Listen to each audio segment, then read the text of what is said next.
To perform a proper hand wash, make sure all jewellery is removed and that nails are short. Make sure you wet your hands and wrists, then apply soap or antimicrobial solution and lather thoroughly. When washing hands, make sure there is a lot of friction for around 15 seconds. Interlock fingers and rub palms, sides and back of hands in circular movements. Make sure you wash the nail follicles and any damaged skin. Hands are washed to remove the microorganisms from your skin and should be washed for around 1 minute or 2 rounds of happy birthday. When drying your hands, pat downwards with paper towel.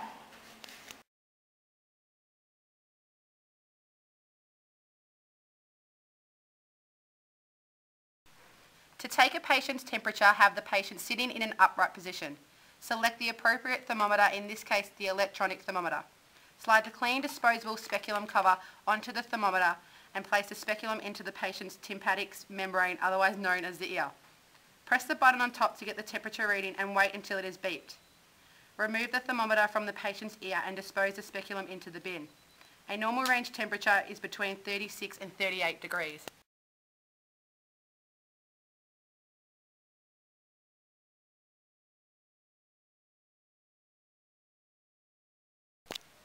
Be sure to have the patient elevated 45 to 60 degrees.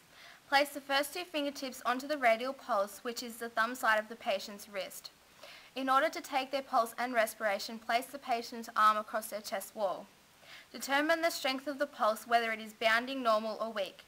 Feel the palpable pulse for 30 seconds and multiply by 2.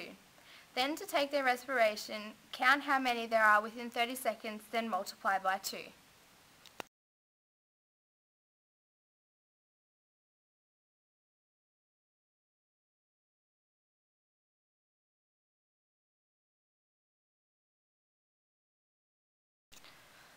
When taking the patient's blood pressure, select an appropriate cuff size. Place the cuff about 1.5 centimeters above the patient's brachial artery, making sure that the cuff isn't too tight, that it is just secure. Place 2 fingers on the patient's radial pulse to determine the baseline. Start inflating the cuff until you can no longer feel the pulse. Once you have determined the baseline, release the cuff. Now listening using a stethoscope, place it on the brachial artery. Inflate the cuff about 30 over the baseline reading. Slowly releasing the cuff, listen for when you can hear the first sound. Take note on the manometer, as this is your systolic reading. Continue listening until the sound disappears, and also take note on the manometer, as this is your diastolic reading. Release the cuff and remove it from the patient.